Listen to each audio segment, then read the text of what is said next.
जातिगत जनगणना आजकल बड़ी बहस बनी हुई है। बीजेपी, हालांकि आपकी जो सहयोगी पार्टी है, वो बहुत ज़्यादा उस पक्ष में नहीं है। क्या लगता है आपको, उनको डर है कि जातियों में बंटकर अगर वोटर वोट देगा तो फिर उनके हिंदुत्व के एजेंडे का क्या होगा?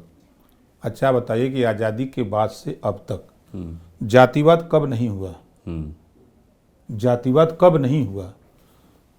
पार्टी का संगठन जाति के आधारित, मंत्रिमंडल का विस्तार जाति के आधारित है ना। तहसीलों में तहसीलदार ठप्पा मार के देता है जाति प्रमाण पत्र का। जब तक तहसीलों में जाति प्रमाण पत्र का ठप्पा मार के तहसीलदार देगा तब तक देश में जातिवाद होगा। उसको कोई नहीं रोक सकता है। ये इतिहास है। मतलब आप पक्षधर हैं जातिगत जनगणना के? हम तो 21 साल से चिल्ला रहे हैं। हम तो 21 साल से चिल्ला रहे हैं। अभी कल सदन में भी मैंने कहा कि समाजवादी पार्टी को ये जानकारी ही नहीं थी कि जातिवाद जनगणना क्या होती है। जब मैं समाजवादी पार्टी से दोस्ती किया तब उसको समझ में आया। नहीं तो इसी विधानसभा के अंदर 5 साल मुख्यमंत्री अखिलेश जी थे, एक भी बार एक लाइन जातिवाद जनगणना पर सदन के अंदर चर्चा हुई हो तो बता दें। सदन के अंदर मैंने कल बोला, मैं चोरी की बात नहीं करता, सदन के अंदर बोला।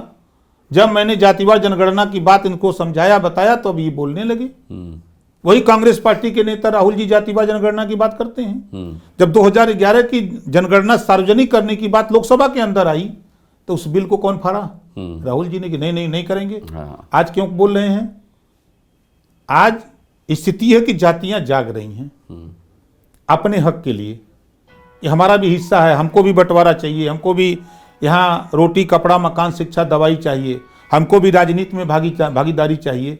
तो ये चीजें जब लोगों में धीरे धीरे पनपने लगी हैं तो अब हक कोई मांग रहा है तो जातिवाद हो रहा है। कल तक सर्टिफिकेट बनता था जातियों के आधार पे, मंत्री जातियों के आधार पे टिकट बांटते थे, जाति के आधार पे संगठन, तब कोई नहीं बोलता था। लेकिन अब बोल रहे हैं।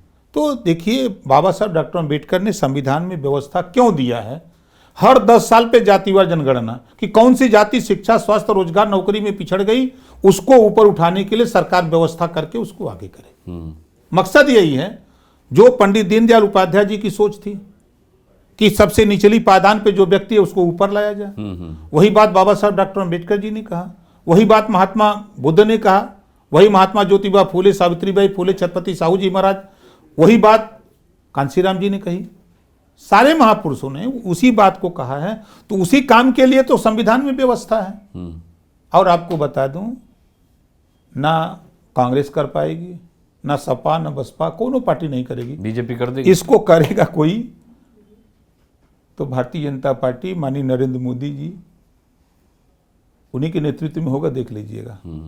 मतलब मंडल कमंडल की राजनीति से आपको ऐतराज नहीं है? हमको कोई दिक्कत नहीं है। लेकिन वो दौर याद कीजिए जब मंडल कमंडल की राजनीति, कोई दिक्कत नहीं, देश में आग लगी थी। हम अपनी बात करते हैं। हम अगर इस देश में, इस उत्तर प्रदेश में गोंड खरवार का अगर जाति प्रमाण पत्र शासनादेश जारी है, तहसीलदार नहीं बना रहा है, तहसीलदार एसडीएम नहीं बना रहा है, डीएम उसको संज्ञान में नहीं ले रहा है, ये लड़ाई हम लड़ने के लिए हम धरातल पे काम करते हैं।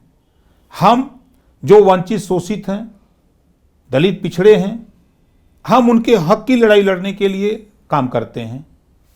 हम भी भगवान को मानते हैं, लेकिन हम असली भगवान अपने माँ बाप को मानते। पहले उनकी पूजा अर्चना, उसके बाद तब सबकी पूजा करते हैं। पहले हम वहाँ, जो मुझे यहाँ आपके सामने यहाँ बैठाया है, मेरे माँ बाप ने पढ़ाया लिखाया नहीं होता, मुझे उस योग्य नहीं बनाया होता तो आज मैं आपके सामने यहाँ नहीं बैठता। बाबा साहब डॉक्टर अम्बेडकर जी ने संविधान नहीं दिया होता, संविधान में व्यवस्था नहीं दिया होता, समता स्वतंत्रता बंधुत्व पर आधारित संविधान नहीं होता, हम यहाँ नहीं बैठते।